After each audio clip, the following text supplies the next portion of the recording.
నమస్కారం. నా పేరు డాక్టర్ పురు ధవన్ మరియు ఈ వీడియోలో మేము నిద్ర గురించి మాట్లాడబోతున్నాము. నిద్ర మరియు మా కిడ్నీ ఫెయిల్యూర్ మధ్య సంబంధం ఏమిటి? మీ మనసులో ప్రశ్న ఉండవచ్చు. నిద్ర మరియు కిడ్నీ ఫెయిల్యూర్ మధ్య ఏమి సంబంధం ఉండవచ్చు? నేను మీకు అదే వివరించడానికి ప్రయత్నిస్తాను. ఈ వీడియోలో కాబట్టి ముందుగా ఒకటి చిన్న ప్రశ్నతో ప్రారంభిద్దాం. ఆ ప్రశ్న కోసం మాత్రమే కాదు. అది మీ అందరికీ. మీరు ఒకటి మానవుడిని ఒక 100 సంవత్సరాలు జీవించేటట్లు చూసారా? మీరు ఎప్పుడైనా ఇనుము కారు లేదా ఇనుము, సిమెంట్ లేదా ఇటుకలతో నిర్మించిన భవనం ఒక 100 సంవత్సరాలు సరిగ్గా పనిచేస్తున్నట్లు చూసారా? చూడలేదు. ఇది వెనుక కారణం ఏమిటంటే మానవ శరీరంలో ఒకటి యంత్రాంగం ఉంటుంది. అందులో మనం ప్రతిరోజు మనలను మరమ్మతు చేసుకుంటాము. మరియు ఇది ఎనబాలిక్ ప్రక్రియ సహాయంతో జరుగుతుంది. మనం చిన్నప్పుడు, మనం పెద్దవారిగా మారుతున్నప్పుడు మన శరీరంలో ఎనబాలిక్ కార్యకలాపాలు ఎక్కువగా జరుగుతున్నాయి. ఈ కారణంగా మన శరీరం 3 ఏళ్ల వరకు పెరుగుతుంది. 3 ఏళ్ల తర్వాత 30 నుండి 40 వరకు మన శరీరం ఒకటి స్థిరంగా ఉంటుంది. అక్కడ ఎనబాలిక్ మరియు కాటబోలిక్ కార్యకలాపాలు సుమారు సమాన స్థాయిలో జరుగుతున్నాయి. కాబట్టి మన శరీరం చాలా స్థిరంగా ఉంటుంది. కానీ మనం 40లను దాటడం ప్రారంభించినప్పుడు మన శరీరంలో కాటబోలిక్ అంటే శరీరానికి నష్టం కలిగించే వృద్ధాప్య ప్రక్రియ వేగంగా ప్రారంభమవుతుంది. మన వయస్సు పెరిగే కొద్దీ కాటబోలిక్ కార్యకలాపాలు ఎక్కువగా జరుగుతాయి మరియు ఎనబాలిక్ శరీరాన్ని నిర్మించడానికి అవసరమైన కార్యకలాపాలు తగ్గుతాయి మరియు మన శరీరంలో వృద్ధాప్యం ప్రారంభమవుతుంది. కానీ ఇది వయస్సుతో మాత్రమే కాదు, ఇది రోజులో కూడా జరుగుతుంది. ఉదయం లేచి పని చేస్తూ, మాట్లాడుతూ, వీడియోలు చూస్తూ, వినుతూ, కిచెన్ లో పని చేస్తూ, ఆఫీస్కు వెళ్లేటప్పుడు శరీరంలో కాటబోలిక్ శరీరానికి నష్టం కలిగించే కార్యకలాపాలు ఎక్కువగా జరుగుతున్నాయి. అందువల్ల సాయంత్రానికి మీ శరీరం పూర్తిగా అలసిపోతుంది. మీరు చేసే ఒకటి పని మీ శరీరానికి తదుపరి రోజు పూర్తిగా ఛార్జ్ అవ్వడానికి సహాయపడుతుంది. అది నిద్ర. మీరు నిద్రిస్తున్నప్పుడు మీ శరీరంలో ఎనాబాలిక్ కార్యకలాపాలు పెరుగుతాయి. అందువల్ల మీరు ఎప్పుడైనా అలసినప్పుడు విశ్రాంతి తీసుకుంటే శరీరం పూర్తిగా రీఛార్జ్ అవుతుంది. కాబట్టి ఈ డిశ్చార్జ్ మరియు రీఛార్జ్ సైకిల్ చాలా ముఖ్యమైనది. శరీరం డిశ్చార్జ్ అవుతున్నప్పుడు దానికి పూర్తి రీఛార్జ్ అవసరం. రీఛార్జ్ ఎప్పుడు జరుగుతుంది? మనం నిద్రిస్తున్నప్పుడు. నిద్ర సమయంలో మన శరీరంలో ఎనాబాలిక్ కార్యకలాపాలు పెరుగుతాయి మరియు ఇది మనకు ఎక్కువ కాలం జీవించడానికి సామర్థ్యం ఇస్తుంది. మన శరీరంలో ఎనాబాలిక్ కార్యకలాపాలు లేకపోతే మనం అంత కాలం జీవించలేము. మీరు మొత్తం జంతు రాజ్యంలో వెళ్లి చూస్తే ఏ జంతువు ఎక్కువ కాలం జీవించిందో మీరు గమనించినట్లయితే దాని నిద్ర, దాని కదలికలు తగ్గుతాయి. నిద్ర ఎక్కువగా ఉంటుంది, కదలికలు తక్కువగా ఉంటాయి. కాబట్టి మీరు శరీరంలో భావనను అర్థం చేసుకున్నారు. ఇప్పుడు ఈ భావనను కిడ్నీతో అర్థం చేసుకోవడానికి ప్రయత్నించండి.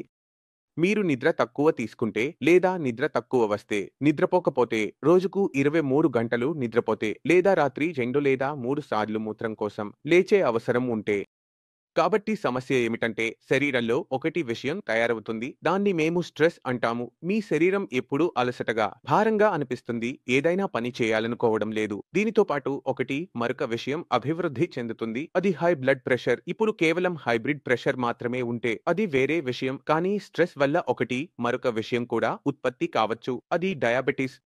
కాబట్టి మనం చూస్తే బీపీ మరియు షుగర్ ఈ 2 పెద్ద కారణాలు. వీటి వల్ల 80% మంది కిడ్నీలు దెబ్బతింటాయి. కాబట్టి మీ నిద్ర సరైనదిగా లేకపోతే మనం ఏమి చూస్తున్నామంటే శరీరంలో స్ట్రెస్ పెరుగుతోంది మరియు స్ట్రెస్ వల్ల ఉత్పత్తి అయ్యే వ్యాధులు ఏర్పడుతున్నాయి. ఇవి దీర్ఘకాలంలో కిడ్నీకి నష్టం కలిగిస్తాయి. మీరు 2 రాత్రులు నిద్రపోకపోతే సమస్య లేదు. మీరు 3వ రోజు నిద్రపోతే సరి అవుతాయి.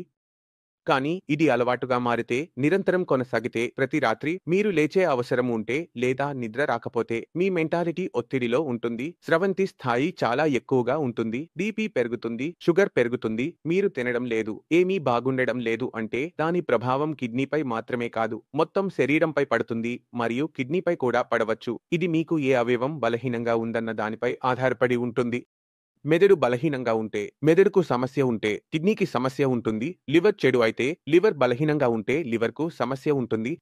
మీ శరీరంలో ఏ అవయవం అత్యంత బలహీనంగా ఉందన్న దానిపై ఆధారపడి ఉంటుంది. మొదటగా పాడవ్వడం ప్రారంభిస్తే మీరు ఏమి గమనించాలి? మీరు కిడ్నీ ఫెయిల్ అయిన రోగి అయితే మీ నిద్రను గమనించాలి. మీ నిద్ర మంచి ఉండాలి. కనీసం 8 గంటల నిద్ర తప్పనిసరిగా ఉండాలి మరియు అందులో ఎలాంటి అంతరాయం ఉండకూడదు లేదా మీరు లేచే అవసరం ఉండకూడదు.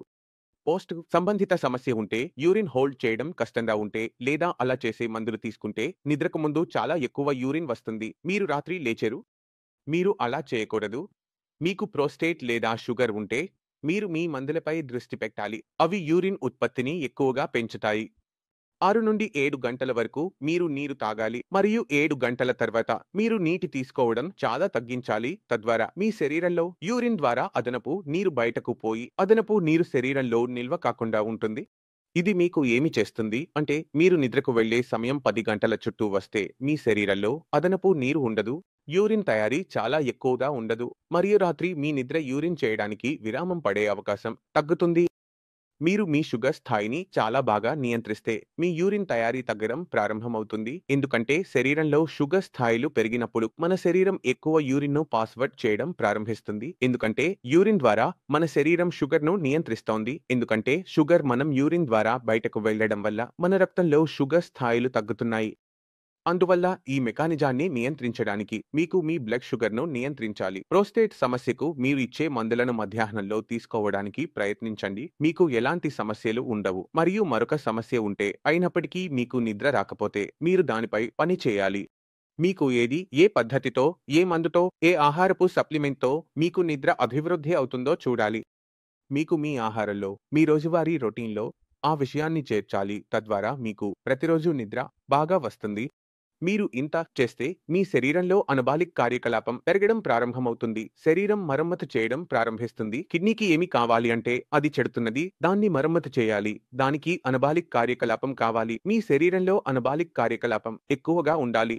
ఈ కారణంగా ఆసుపత్రిలో సందర్శన సమయాలు చాలా చిన్నవి. ఉదయం, సాయంత్రం అర్ధగంట రోగిని ఒంటరిగా ఉండనివ్వుతాము. రోగి తన సౌకర్యంగా విశ్రాంతి తీసుకుంటాడు, ఎక్కువ సమయం తింటాడు. ఎందుకంటే దీనివల్ల మన శరీరంలో మరమ్మతు పనులు త్వరగా జరుగుతాయి. ఇప్పుడు నేను మీకు చెప్పడం లేదు మీరు మొత్తం రోజు నిద్రించాలి. నేను మీకు చెప్పుతున్నది 8 నుంచి 9 వరకు గంటల 10 గంటల మంచి నిద్రను మీరు రోజువారీగా తప్పనిసరిగా తీసుకోవాలి. మీ శరీరం బరువుగా అనిపించకూడదు. మీ శరీరం మీకు బరువుగా అనిపిస్తే, మీ శరీరంలో నొప్పి అనిపిస్తే మీరు ఏదో ఒకటి తప్పుగా చేస్తున్నారు.